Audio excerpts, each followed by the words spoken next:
That'd be great. Okay. What trends do you see right now in the programmatic space? So many trends right now. Where do we begin? So thing one, I think programmatic has really grown up in the past 12 months from the perspective of certainly the buyer community, the advertisers and agencies that we service. I mean, I think they're looking at the scale of the opportunity and the maturity of the market and realizing that it's gone from spoke to hub, that it's a sort of a cornerstone ultimately of not just their digital strategy, but given the pace at which channels are becoming first digitized and then addressable and therefore programmatically enabled, that when you're talking about 25 to 50% of your budget and growing quickly, you have to take a much more considered and sort of a sophisticated posture with respect to some of these decisions. It's no longer appropriate to sort of relegate them or make them sort of independently. So we're starting to see a lot of sophistication, a lot of people that are thinking programmatic first, really thinking about what's the impact on the business, sort of not just today, but 5 and 10 years out, because the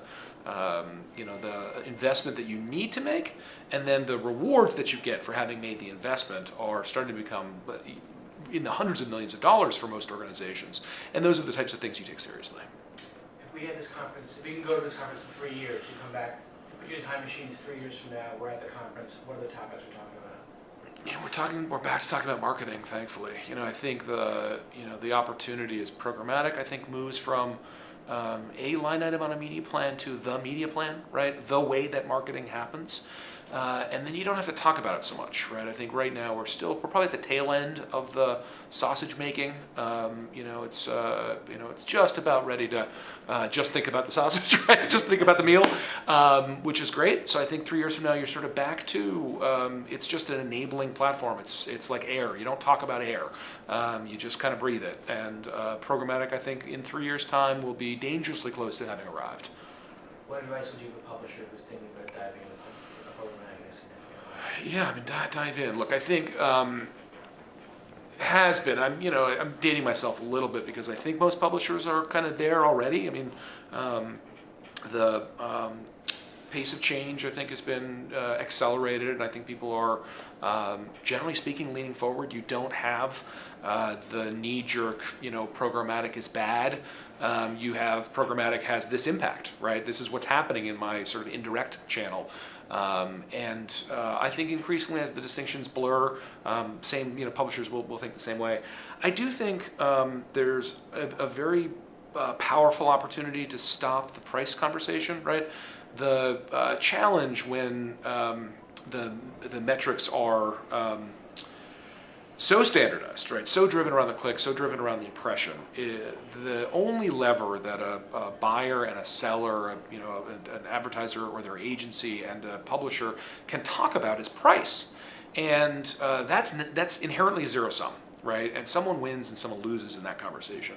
Whereas I think what's happening now is as buyers are better and better able to articulate their unique and sophisticated goals. So not just here are the clicks that I'm looking for, but here are the audiences that I'm looking for, here are the customers that I'm looking for, here are the results that I'm trying to drive, not just in my digital channel, my e-commerce presence, for example, but all the way to my in-store transactions. As those metrics get more sophisticated and more nuanced, they're also more differentiated, right? And so for a publisher to be able to understand that with real fidelity, to really understand what the buyer is trying to accomplish, and be able to turn around and say, I can actually shape that. I can actually shape my supply to deliver more of that for you versus you in a different way, and I can create different packages and different audiences. The value exchange becomes not about price. In fact, advertisers in that environment want to pay more. If I can have a publisher that is willing to drive better returns for me, right, deliver better scale based on my being more transparent and more honest about what I'm looking to accomplish and capturing that value, you actually want to reward publishers that do that. And the price conversation goes away, right? And it's about volume, and it's about information, and it's about scale, and it's about access, right? And those conversations are much better, right? You're at the same side of the table, right? It's not the hammer and the fist. It's how do we work together to drive these outcomes for consumers, for the brand, and for publishers, because a healthy ecosystem is what gets us there in the long term. So publishers, please, understand that there are rational buyers, right? Understand that there are buyers that think this way, and we represent them. This is who our 4,500 advertisers are. They want this to work better for everybody. Thank you so much, that was fantastic. Thank you. Thanks for your time, appreciate it. Thanks, For the totally. panel.